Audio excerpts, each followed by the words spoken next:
What do you think is the real difference between a good team and a great one? It probably comes down to business partnering. When you hear all these CFOs coming in through your program, like what keeps them up at night? Like what do they struggle the most with? The new CFO will certainly have imposter syndrome. What have you seen really help people make that transition between what they learned in school and where they need to be? That is the $6 million question. Welcome to the Diary of a CFO podcast. I'm Wasiya Kamon, your host. I'm a CFO with a background in accounting and FP&A, and I started this show to talk about what leading finance really looks like and what it takes to become CFO. Each week, we explore how today's top finance leaders build high-performance teams, partner with CEOs and boards, and lead through growth and transformation, hopefully without burning out in the process. Today, I'm super delighted to have with me Kevin Appleby. Kevin is a rock star. Kevin Appleby is a chartered accountant, COO, and strategy mentor at Grow CFO, and someone who's spent 25 years in management consulting helping finance leaders step up. He's been a divisional CFO, a transformation consultant at PwC, and now mentors CFOs through the messy transition from number cruncher to strategic leader. He also hosts the Grow CFO Show and the Next 100 Days podcast. In this conversation, we get into what actually separates good finance teams from great ones, how to develop real business partnering skills, and how to deal with the imposter syndrome that hits almost every new CFO. Gosh, Marcia, thank you for that introduction. Wow. Yes. I must go along and meet this rock star sometime. Yes. I'm super excited to have you with me. I know I've been on your podcast twice, maybe 3 times. Yeah, already. twice. Yes. Yeah, and so it feels so good to be on the other side now that I get to interview you. And it's very strange being on the other side. I mean, when that 5, 4, 3, 2, 1 countdown started in Riverside, I was about to say, hello and welcome to the Grow CFO Show. Well, welcome to the Diary of a CFO podcast. So I'm really curious to dive in because you have so much experience and developed so many frameworks around what it takes to turn a good finance team into a great finance team. So when you look at finance teams today, what do you think is the real difference between a good team and a great one? I think it probably comes down to business partnering. I think back to that kind of divisional CFO role that I was doing in the chemical industry. And if I was going back and saying to my younger self, what should I have been doing different? It's definitely much more business partnering. It was a business partnering role, but it was very much about putting the monthly result together, presenting the monthly result to the business team, helping them through the budget rounds and things like that.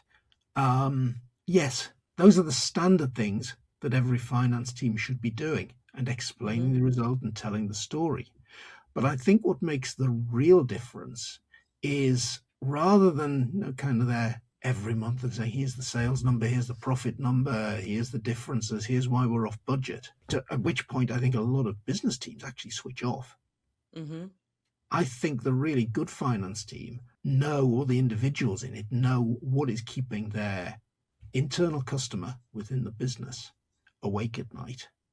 They know the issues and problems that they're going through, and they're there to support and advise and help with those real business problems, as opposed to just constantly talking about the financial result. Wow.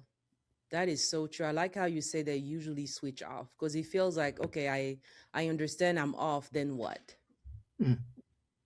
So Yeah. what do you think is tend to hold those otherwise good finance team back? Like, I know there is a lot of literature around business partnering, a lot of, courses and talk and articles around it. But in your experience, what have you seen are some of the things that hold people back from being those true business partners? It's a practical skill you've got to learn through experience and find there are books, there are articles, there are courses. It's not, head knowledge is part of it, but actually practicing it is the difference. And one of the things we run in Grow CFO is the Business Partnering Bootcamp. Now, any of our Grow CFO members can sign up and do one of or the whole series of modules, should they want to. And The reason that that's different is because we're trying to do practical stuff that you can attend a 2-hour workshop, Mm-hmm. learn some stuff, and you can put it into practice Mm-hmm. the next day. And Mm. that's the bit that a lot of training in this is missing. No, it's fine having the head knowledge. It's fine knowing what you should do. You've actually got to go out there and do it. A good course, if you've got a session every week in a business partnering boot camp like that, you should be Mm-hmm. setting homework each session, stuff that people go out and do in practice in the business. It's changing your own behavior turns you into a good business partner. Mm-hmm. Yeah.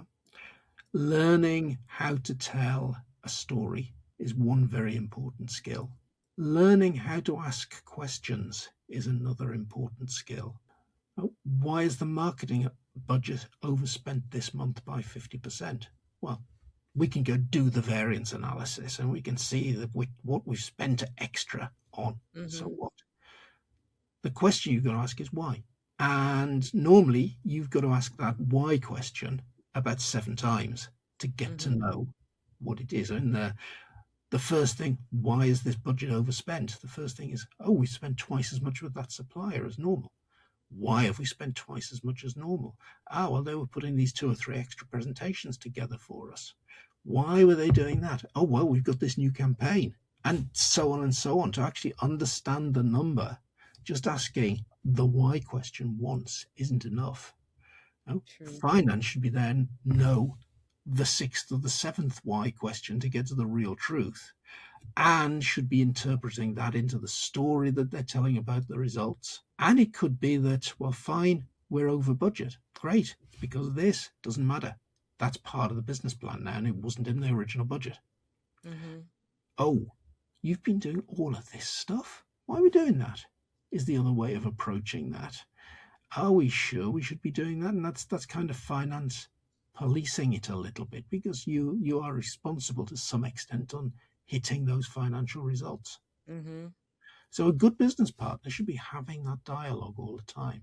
Also, the business team will come along and ask for help. Hopefully. What would you recommend now? Or we want to do this.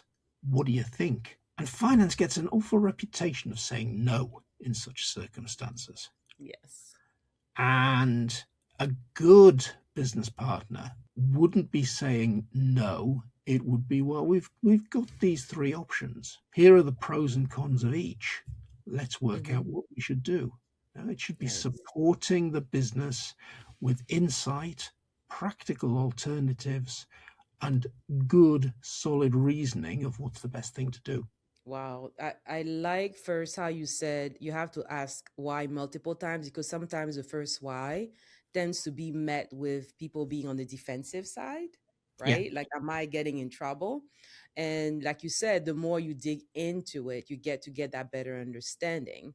Now, Mm. I'm curious for CFO, especially CFOs who feel like they have like great teams. Like, how do they, beyond just the programs or the courses, how do they expose their team and get them to work on those business partnering skills from that seat? How do you get them to do it? Well, I think first of all, you've got to give them responsibility. You need to be exposed to doing it to learn how to do it. So Mm-hmm. it's effectively knowing the balance, I think, Wasia. No, you don't Okay. throw people in the deep end and let them sort of splash about and potentially drown. You've got to Mm, give them enough leeway to learn and gain experience without leaving folk exposed. okay. So it's delegating the right amount of responsibility, authority. It's not delegating tasks, it's delegating a responsibility for doing things. And one way I think of doing the business partnering piece quite well is giving people project exposure. Okay. Oh, you're the finance team member on this business project, and getting them involved in the project beyond just recording the financial numbers on the project. Get them involved in the decisions on the day-to-day project management. Mm-hmm. That gets them more involved in the practical stuff that's going on the ground. Certainly Okay. in that place, some of the responsibilities of project manager can quite easily fall on finance. Yeah? The risk register for the project, great place to get the finance person involved. You know, recording the risks, working out whether this is high, medium, or low, Mm-hmm. working out with the rest of the project team, hey, we've got this risk, how are we going to mitigate it? You know, and very much more working together with the team than just being there to be the scorekeeper. That's amazing. And I want to dive a little more into this idea of risk management because you're a chartered accountant, I'm a CPA, and I can say confidently that throughout our regular curriculum, we don't really talk about risk or strategy. Like No. it's not like topics that are really that are really explored in those programs. So you come out of school and you get to a point and you're like, okay, I'm not too comfortable around learning about risk or managing risk, about talking about strategy, seeing the bigger picture. And you mentor a lot of CFOs, a lot of finance leaders who want to become CFOs. What have you seen really help people make that transition between what they learned in school and where they need to be to Mm. really thrive in their Now career? that is a $6 million question.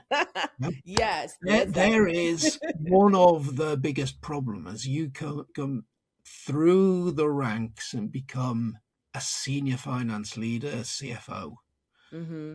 You are required to do a whole load of stuff that Mm-hmm. nobody ever told you how to do to pass your exams. Yes. Goes back to some history. Obviously. Traditionally, what did a chartered accountant or a CPA do? We were auditors. Mm-hmm. We were bookkeepers. We were either putting together the published accounts of the company or we Mm-hmm. were auditing them. So now all our skills are based around double entry, true and fair view. Everything's based around looking backwards because Mm-hmm. we were historically accounting. Mm-hmm. First thing, as you're in the CFO or in the finance in industry role, is okay, yeah, there's going to be the bookkeeping team, there's going to be accounts payable, there's going to be accounts receivable. But where does it really happen? It's the FP&A people, the CFO, and so on. Because you've got to start looking forwards. Okay. You've got to start knowing what the future looks like. You've got to start being able to put scenarios together and look at what the financial implications might be. Means you've got to make a whole load of assumptions to put those models together. All Mm-hmm. forecasts, all budgets are based on a whole pile of assumptions. There's where good business partnering comes in as well. Because if I'm putting together a financial model or a budget or the finances behind a strategy, now the rest of the business isn't going to accept those if they're my assumptions. You've got to get the assumptions owned by the business. Mm-hmm. That is a very, very key part of moving into this higher place. Now, being really part of the business team, understanding what the business is all about, and Mm-hmm. being able to jointly make those reasonable assumptions going forwards about what is it that we're forecasting, what is it that we're modeling, what are the options available to us. How do you learn it? Gosh, that's a difficult question because you certainly didn't learn it to pass your exams. You're picking this stuff up on the way through. You're Yes. learning by experience.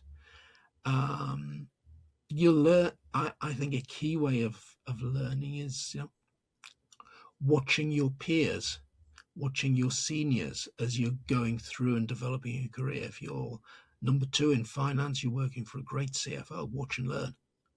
Mm-hmm. I also think there's a big part for mentoring in this.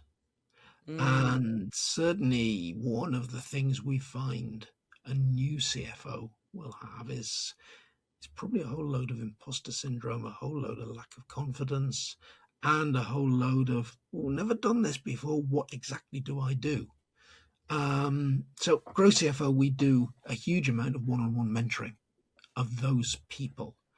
We've got a big pool of mentors now. We've got probably over 30 scattered across the globe, Wow. scattered across various diverse communities scattered across various industries. So the idea is you pick a mentor that you've got chemistry with and you can get on with. But the idea of that mentor is they've been there, done it, and got the t-shirt.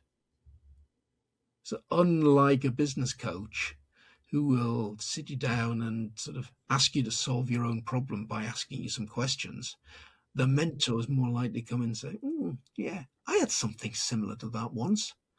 I did X. Yeah, and X worked. Or, yeah, I did what you're thinking you're doing and it didn't work. We need to think between us of what else we can do. So that practical level of help really comes in. You know, we've got the CFO program as well. That's doing group mentoring across 12 months, along with 2-hour workshops every month on particular themes to really try to skill new CFOs up in all of the areas they're going to come into touch with. Because you've been the internal face of finance. You've been doing that monthly reporting all your career. You've been looking at spreadsheets. You've probably been doing some business partnering with the rest of the business internally. Hang on, suddenly you're the external face of finance. Yes. You're where the buck stops for a start. There's nobody else in finance at your level, where you're probably used to having a few peers around the place. And you're the one that's part of the leadership team. You're the one that's reporting into the board. You're dealing with the investors. You're dealing with customers. You're dealing with suppliers. And somebody else has their nose in the Excel spreadsheet that you were used to spending 50, 60% of your time doing earlier in your career. Yeah. We are all brought up to be number crunchers to a certain extent. And the role of CFO has got nothing to do with number crunching. You've probably got somebody else doing that for you. I mean, you can't even, you may want to. There's no way. Yeah, and there's an element that we delve back in, or dig back into our comfort zone where we like doing things. Yes. I remember when I first became CFO, there was a big conference. It's called OFN in that industry. And I went with that CEO, COO. And I think we had a few people coming in and out, but it was a lot of talk with potential funders, investment, business opportunities. And by the end, I was like, I just want to be at my desk in front of a spreadsheet. And I'm an extrovert. That tells you. Yeah. It takes a lot. It does. It does. So I'm curious, when you hear all these CFOs coming in through your program, like what keeps them up at night? Like what do they struggle the most with? Gosh, the new CFO will certainly have imposter syndrome. Okay. It's almost certain. And they will think, oh, I'm going to be found out. That's essentially what imposter syndrome is. I don't have the ability to do this job. I'm going to be found out. Well, hang on. It's a load of rubbish because somebody promoted you into that job because they thought you could do it. You just simply haven't realized it yourself. Yeah, you're faced with all this new stuff and all these doubts and worries about it, but hang on. Look back at the rest of your career. Are you really being asked to do anything that's that much different from what you've done in the past? Okay, fine. You're having to business partner with the CEO. Yeah, that's different. It's putting you on a different level. But then look at how many other people in the past have you had a business partnering relationship with successfully. Oh, you're going to have to get involved in these projects, these strategy things. Well, no, you've probably done some of that at a lower level. And there's this worry that, well, I just haven't done this before. If you actually look back over your career and look at all of your successes, you'll suddenly realize, yeah, you've done a lot of stuff. You've done all of the stuff that's necessary for this role. You just haven't done it in this environment. And so that's how you can overcome it. That one keeps a lot of new CFOs awake at night. Okay. And I love how you put it, like the best way to overcome it, like you said, is to reflect on what got you to that level. Yeah. And you're out, lovely sunny day, on a hike. You've got this great big hill in front of you. You start walking and you walk along and you've done a fair bit of stuff, and then suddenly you've got this final incline to get across. Now, that looks like a big struggle. Mm-hmm. Now, turn around, look backwards, and you realize the view looking backwards, how far you've climbed so far, all the stuff you've done. It's that sort of thing. You know? Yeah, Mm-hmm. as you're looking forward, it looks as though you've got a lot of work to do. Turn around, look backwards, and realize what you've done already. Mm-hmm. Yeah, Yeah, and that's such a great exercise to do, like not just physically, but even as we go through our career to take some time and reflect on how far we've come, because yeah, it does give you it helps you stay grounded for what's yeah, ahead, yeah. for And sure. one of the things our head of mentoring, Grow CFO Catherine Clark, actually recommends keeping a success diary. Uh-huh. You know, write down in your success diary everything you achieve. And when you're feeling a bit of this imposter syndrome, go back and have a look at the list. Nice. Yeah, Nice. Yeah, because we tend to forget. I mean, time flies. There's so yeah, many things going on. That's such a great advice. Thanks for sharing. yeah. And even sit down at the end of, probably each week's a bit much, but each month, what are my Mm-hmm. successes this month? Stick them in the success diary. I look Yes. very, very quickly. I have quite a big list. Oh yeah, I'm sure. Yeah. Now I'm And curious. Yeah, go ahead. another one is you can put together a list of, here's what I think I've achieved. Put Mm-hmm. it together yourself. Then give it to some of your peers and say, so Mm. what I've achieved, what do you think? You'll suddenly find that they come back with some feedback and the list's twice as big as you thought it was. Wow, nice. That is nice. Well, you hope it will be twice, but yeah, that's very true because I feel like we're sometimes so hard on ourselves. Yeah, we are. We're hard on ourselves. We're the last people to recognize what we've done, Uh-huh. what we've accomplished. Uh-huh. Right? You put a list together of what you've accomplished and then give it to one of your team. Well, see, I bet they put a few other things on the list that you hadn't even thought of. Oh, that's such a great. I'm still doing it. Thank you, Kevin. I'm still doing it. um, and now I'm curious though, because like you said, we come through the ranks. There's a lot of things we have to learn that. The only experience will help. Mentorship, of course, helps a lot. Having the courses, yes, but I feel like now the CFO role has evolved so much. It's a Yeah. lot. And technology, pressure from the board, pressure for people, for you to implement AI, transformation. Like, how do you navigate the actual weight of the role? Oh, good grief. That's a very good question. How do you navigate the weight of the role? Well, I mean, in Grow CFO, before AI even came along, we had the CFO competency framework. And anybody listening to this, you can go along to our website at growcfo.net and you can take the competency framework free of charge. It'll give you a big PDF report about your skills and competencies if you do, and compare them to your peer group. But as we put that together, we realized there were 9 competencies. Then we broke each competency down into 5 skills. Simple maths, 9 competencies, 5 skills in each. That's 45 skills that a CFO could have, ranging from the governance, the traditional roles like that, through to strategy, through to change management, through to mergers and acquisitions, transactions, business exits, fundraising, the soft skills of storytelling, and so on. Huge, huge number. And the first thing you've got to recognize is you'll never master all 45. Yes. And I think if you start saying that I have got to be absolutely great in everything, all you will do is beat yourself up. Mm. You need to focus on the ones that are most important for the role that you're doing. Like if I take the competency framework, we've got one competency called Catalyst for Change.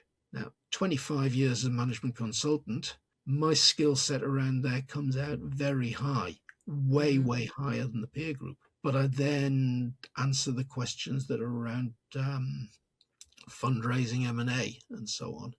And I find that my skill set is very, very weak. And I've learned a lot through reviewing and putting together some of our courses in that area. But I've never done any of it in practice. and I don't intend doing any of it in practice. So the skill area is weak, but I don't feel any problem with that because I don't recognize it being relevant to the sort of role that I want to do. And I think one of the key things that I would say to anybody is, what sort of CFO do you want to be? And work on the skills and competencies that are important to that. And I think there are broadly three sorts of CFO. Okay, you might be a bit of a blend of all three, but there is the business partnering CFO, where you're very much the strategist, you're the co-pilot with the CEO, and you're very much into planning and strategizing and looking to the future. Okay. Then there's the operational CFO. Operational CFO is much more probably around the skill sets that I think I've got most, and that's around transforming stuff, around business improvement, and much more of a change management, understanding the cost of stuff, being able to take cost out of the business all fits in there. Then there's the Wall Street CFO, who would be the real specialist in raising funds, taking businesses through mergers, acquisitions, taking businesses through exits. And that's a very, very different set of skills. Which one do you want to be? Okay. If you want to be in the strategy space, well, you can surround yourself with one or two very good people who can do the business transformation piece. If you know that you're going from that role into some sort of major transaction, well, there are lots of third-party advisors you can bring on board to help with your own lack of skills in that area. Why would you be highly skilled in that particular area if you're possibly only going to do it once or twice in your career? Might be other CFOs who think, well, I'm going to jump from company to company because I love this stuff. I love being involved in raising funds and so on. And you find a lot of fractionals actually in that space. So they'll come on board to help smaller companies through their very first fundraising round, or they'll be on board to help them through an exit phase. Yeah. Wow. Yeah. But AI and transforming things up. I don't think anybody's properly got their head around that one yet, was it? Well, AI, I think right now is the hype. It's a lot of hype. But before we get to AI, because we'll probably spend 1 hour just on AI, Yeah. I wanted to go back to what you said about how you have the competency framework. I did take it a couple years ago, and yes, some areas I was very strong. Some areas I was like, what the heck? And I became a CFO still. Like you said, there is no one size fits all. And I like how you broke down between the three different roles, the three different types of CFOs, because you realize every company needs a different type of CFO at different times, right? Whether it's their maturity stage, where they may need that Wall Street CFO first, and then after that, they will likely need the operational CFO. Yeah. To be able to put those all these operationalize all the things that needs to happen to get to the bigger stage. But also it means for a CFO that's even within that same company going through all the phases, that they can hire other people to get that kind of things done. But it's recognizing that you don't have to do it all, and that by itself is freeing. Yeah. And we put that framework together originally for our future CFO program. So the community that were joining us because they were maybe a couple of years away from that CFO role. So we put the framework together initially to give those folk an idea of where their skills were and the areas perhaps they should think about focusing on improving in the next couple of years. And a lot of people were quite shocked by the number of gaps they had when they took that. And one of the things that's come out is that, yes, you can improve some things, you can get yourself into a better position, but nobody is usually ready when they take their first CFO role. Yes. Yeah. Okay. And why is that? It's because a certain amount of those skills that you need to do the job, you've got to learn in practice. How do I go deal with the investor as a CFO? You can't learn that from a textbook. No. You learn how to deal with the investor by actually dealing with the investor. True. Okay, so you're never going to be 100% ready when you take your first CFO job. Now, Agree. also, 1000. think about your own personal development. You know?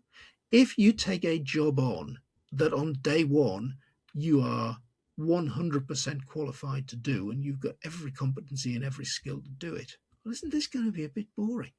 Where's the Yeah. learning coming from? Where's the development coming from? You know? And I'd say that it's no good if you've only got 25% of the skills to do the job. You're going to fall flat on your face. But if you've got around 60% or so, well, you're going to go in there and do a good job, and you're going to have some fun while you're learning that balance of 40%.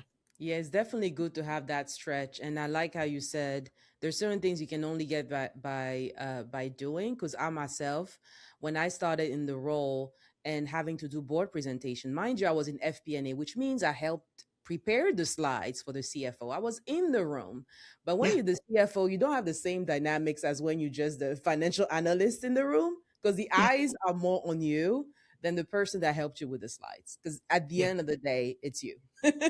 yeah. And I remember, gosh, PwC assignment early in my consulting career. I was working with a director who was on the verge of being promoted to partner. And Steve and I were going into a presentation with the client. I'd put some slides together, and they were okay slides. There's nothing wrong with the deck. But then Steve came along and said, "Okay, Kevin, let's just put these slides to one side for a minute and just ask 3 questions. What do we want them to know?" And there's loads of what we want them to know in your deck. But then, how do we want them to feel? A third question, what do we want them to do? Okay. And I think any time that you're presenting, then that's the key difference. You're coming out of the FP&A team. You've got lots of stuff that you think people should know. You've got the numbers coming out of your ears. You can easily put loads and loads of clever pictures and slides together, that graphs and so on that show the business performance this month or what the forecast is going to be for next month. Well, great. You can wow them with lots and lots and lots of different things. But hang on a minute. The human brain is only actually capable of taking in 3 bits of information, for Very starters. true. So what are the 3 things we want them to know this month? Mm-hmm. Of those 3 things, what do we want them to feel about them? Mm-hmm. Because if they don't feel in some way, if there's no emotion attached to it, it's so what? Why are you telling them in the first place? So the emotion is, oh, we're off target. Oh, look, if we do this, here's the consequence of it. There's going to be no bonuses this year or something like that. Oh, Mm-hmm. suddenly, don't lose our bonuses. So what do we want folk to do about that? Mm-hmm. That kind of story. So Yes. that's I think that's the difference from helping prepare the deck, where you're delving into all of the knowledge that you've got you could populate with it. It's focusing on what story does this deck have to tell. Mm-hmm. Yeah. That's such a great way to put it. I was like, where were you 2 years ago? But anyway. Thinking about FP&A, so in the US there is this kind of trend where there is more people becoming CFO from the FP&A route than the traditional CPA chartered accountant route. I'm curious to hear if it's the same in the UK right now. I think it's similar. Yeah. Okay. I Okay. CFO is CFO. It doesn't matter whether you're in the US, the UK, or Australia. It Uh-huh. really doesn't matter. And I think probably the biggest exposure you're going to get to the skills you need as CFO are probably coming out of that FP&A discipline. Mm-hmm. Not as much the A part, the analysis part, Mm-hmm. but no, a good FP&A team should be putting forecasts together looking forwards. It's financial planning. Mm-hmm. And that's the real skill set that the CFO uniquely takes to the leadership team, takes to the board. It's the realistic forward view of where the business is going.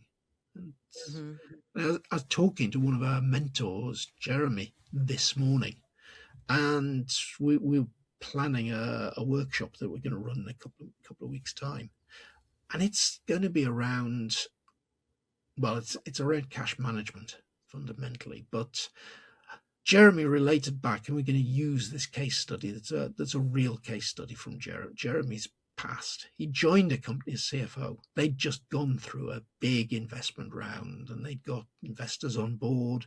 They'd got banks on board with various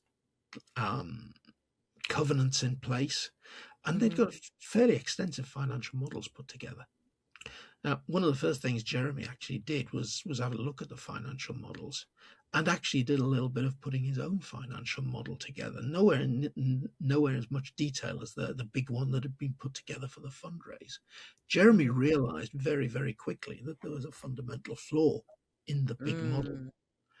And effectively, he had to go into the position of saying some bad news to the board, to the investors, and hey, to the banks that said, well, look, 12 months down the road, we're likely to breach these covenants that you set up. So look, we're going to have to do some serious work here to put this right. Now, that's coming from the forward-looking side of the CFO, the ability to talk to boards, talk to investors, the ability to deliver bad news and tell the story as is. But where did the ability to articulate that come from? It's from a solid background in FP&A and financial modeling, and doing that sort of thing. CFO role is not about traditional financial accounting. It's not about putting the monthly result together, putting the annual result together. It really is about putting the business forecast together. Yeah, for where it's going. And yeah, dealing with bank covenants, you want to stay ahead of these things. Like, yeah. And I'd say to any CFO who doesn't have a good FP&A background around, they need a resource within their team that is strong in FP&A that they can rely on to do that detailed forecasting. Because having that information is vital. And hey, if you ain't going to make the profit, if you've got a cash problem coming up in 12 or 18 months' time, one of your key roles as CFO is to tell the leadership team, tell the board that bad news as soon as possible. Yes. That should be your DNA. And say 10,000 times. Yeah. Yes. And governance, risk management should be in your DNA as well. That risk management, especially in this environment, right? Yes, there is AI. We're all excited about what it can do, but what are the risks? There is so much volatility in the market. What are the risks? Like, how are you able to zoom out to really understand like your risk profile and how things come at you from that perspective? Because I know you also help CFOs with their relationship with boards and CEOs and investors. So I'm curious to hear some of the go-to advice that you usually give them. And I'd say to start with, every company should have a decent risk register. Okay. Even something the size of Grow CFO. We're not a huge organization. We learned the importance of this just recently because we've just gone through an ISO 27001 registration. And that really made us focus on what are our information security risks? What could go wrong in this business that's going to give us a problem? And it went from basic information security risk. What would we do if we had a cyber attack? What would we do if we had some members of the team who were not fully team players and sabotage something? And made us start thinking about a whole load of stuff around governance. Then that went into segregation of duties. Is that in place properly? What are the risks around here that we should be protecting against? And to be honest, we, from a finance background, was here, or particularly myself coming out of a project background, we'd always be looking at risk on a project. We have the skills that we should be really owning risk. And if half of a CFO's job is partnering and looking forward, other half of CFO's job is what can go wrong. Yes, risk management. And doesn't mean to say that we've got to get rid of the risk, but if it does go wrong, what would we do? Okay, what mitigations can we put in place to minimize the chances of it going wrong? Now, if the CFO's not doing that stuff, who is? Mm-hmm. Oh, I so don't see true. it as anybody else's role. Yeah, I had another guest on the podcast too. She said when something doesn't fit quite well, it sits under the CFO. But that's a classic. And that's the other Yes. thing as we're looking at kind of that move from head of finance or head of FP&A and you suddenly taking on the CFO role. Oh, I'm running the legal team now. Don't know Mm-hmm. anything about running the legal team. Yep. No? Classically, the CFO gets to run everything that nobody else wants to do. Yes. So, Unexpected gifts. yeah, because the accounts payable function falls under the CFO, suddenly the CFO is looking after procurement. Yeah, I'm Oh, doing very HR. different set of skills. Looking after actually buying stuff versus processing the purchase order and paying the bill. Mm-hmm. You know, again, as you go into procurement, there's all those skills around negotiation, best Yes. price, best supplier, but then there's a whole load of risk in there. Is this Yes. the right supplier to deal with? The Is my right look, supply chain geography. secure? Yeah. No? What The happens if the geography. supplier goes under? Mm-hmm. And we're probably used to looking at risk as far as customers are concerned because we nearly always be asked in finance to be the custodian of creditworthiness of the customer. Mm-hmm. But so we flip that around. There's just as much risk around suppliers as there is Oh customers. gosh. Yeah, Yes. I Especially think now that's with tariffs, and there is a lot going on, especially in risk. I wanted to go back to what would you recommend, especially to a CFO in the first 90 days when it comes to establishing and understanding that risk register? Like how would you define it first? But what would you say they should be doing in those first 90 days when it comes to risk? when it comes to risk. Gosh, your first 90 days is all about understanding the company. Mm-hmm. Um, and I actually cover that first 90 days as CFO in module 9 of our future CFO program. We actually go Ah. through how do you make an impact in the, well, we say first 100 days, but no, it is 90. And don't really go into risks specifically in that. But risk is understanding the risks is a product of what you do. Mm-hmm. Uh, a lot of your time should be spent fact finding.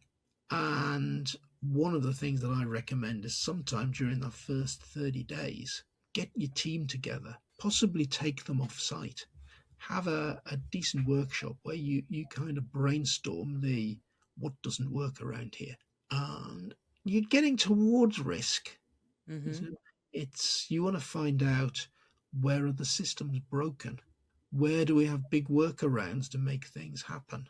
Where are the relationships with other teams a little bit broken? There's a whole load of things that you should be coming out of that workshop with a big wish list of here's what needs fixing.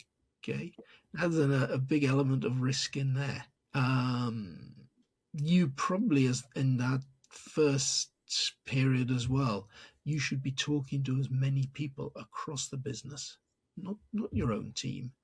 And I counsel people to start putting together something that's just as simple as a SWOT analysis: strengths, weaknesses, opportunities, threats.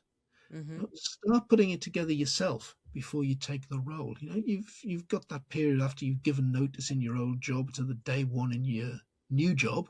Well, Mm-hmm. start doing some research, start filling it in. What do you think the strengths and the weaknesses and the opportunities and the threats are around this new business that you're joining? Now, kind of use that, have it in your back pocket as you're Mm-hmm. talking to your new peers as you meet them. So you're going and you're seeing the CMO. Okay, CMO. What do you think the opportunities are in the business?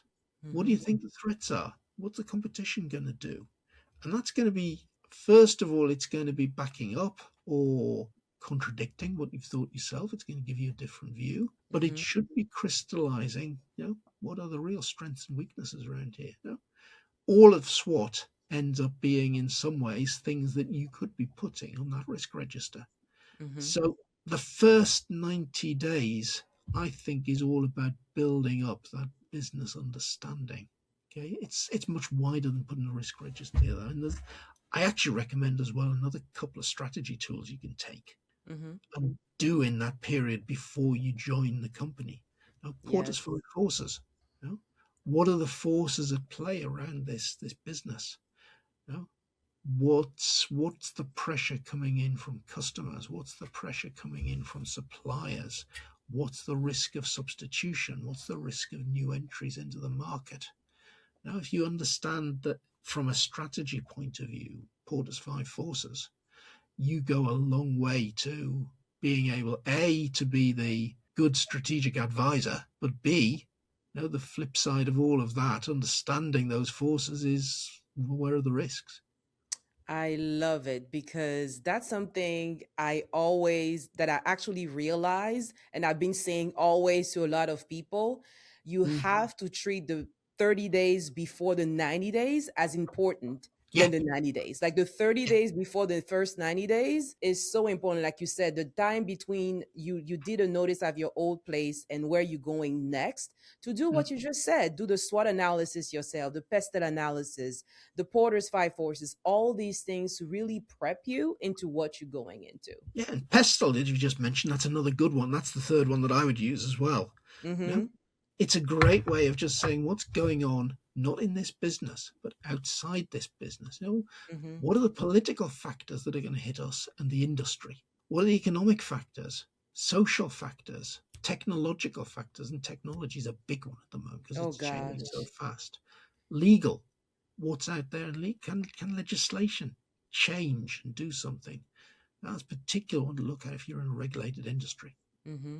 And environmental is always a big one. How are the environmental factors going to come and hit us? So, coming out of those 6 factors in a PESTLE analysis are a lot of risks, Yes. a lot of opportunities as well. Yes. Yes. Yes. Oh gosh. Thank you so much. I know we didn't get a chance to really touch on AI. You probably have to come back another I'll time. come back and talk about AI. We're doing Yes. so much on AI at the moment. Actually, our tech theme in Grow CFO this quarter, in quarter one, is we're looking at AI native apps Okay. as opposed to the traditional apps that have bolted some AI on. There's The patchwork. yeah, there's a it's a little bit like when cloud accounting first came out. Everybody had started off with an on-premise solution, and all those on-premise solutions started to pretend they were cloud solutions when they weren't. Yes, they were still sitting somewhere. Yeah, yeah, yeah. Oh, So thank you it's gonna be so much. interesting. So we'll have another conversation about AI at some point, Vasia. Oh It's yeah. Oh yeah. it's a You podcast shared. in itself. Oh gosh. I still need more training on that. So thank Mm. you so much for being. I always like to end with something to understand what you like to do outside of work, besides all these mentoring and numbers and leadership.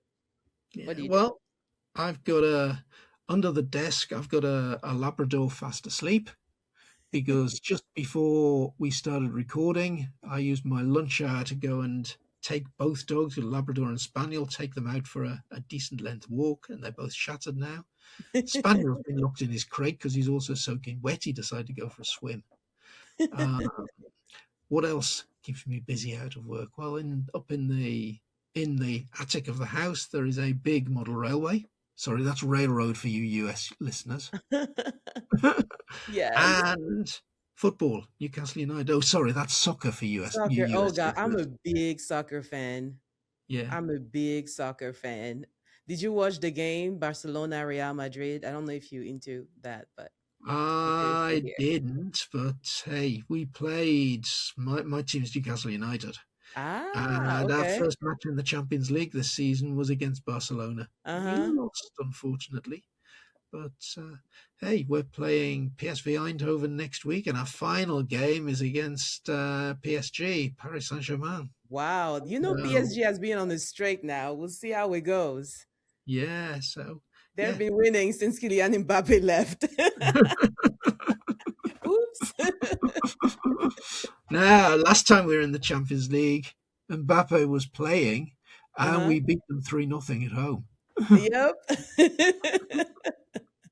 Oh, it's so good to always talk to other soccer fans, football fan. Yeah, that was one of the adjustments too when I came to the US.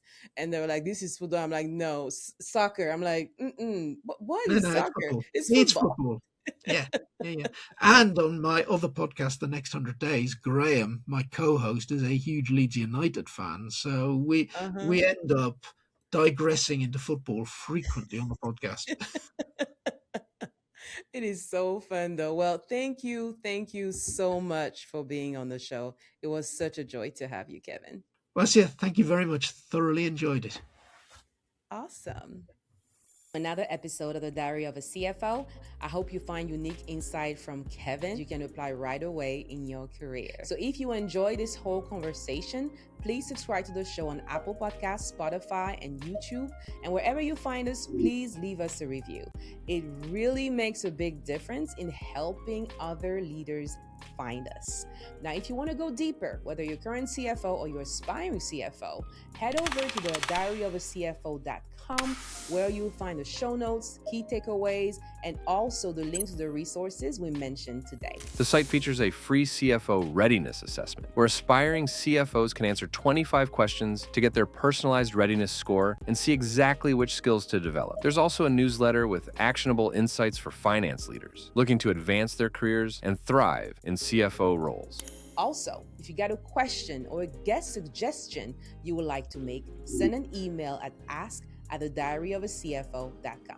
Coming up next is an interview with Julian Averill, a CFO in the life science industry, who will walk us through how startup funding works, from Series A, B, and C all the way to IPO.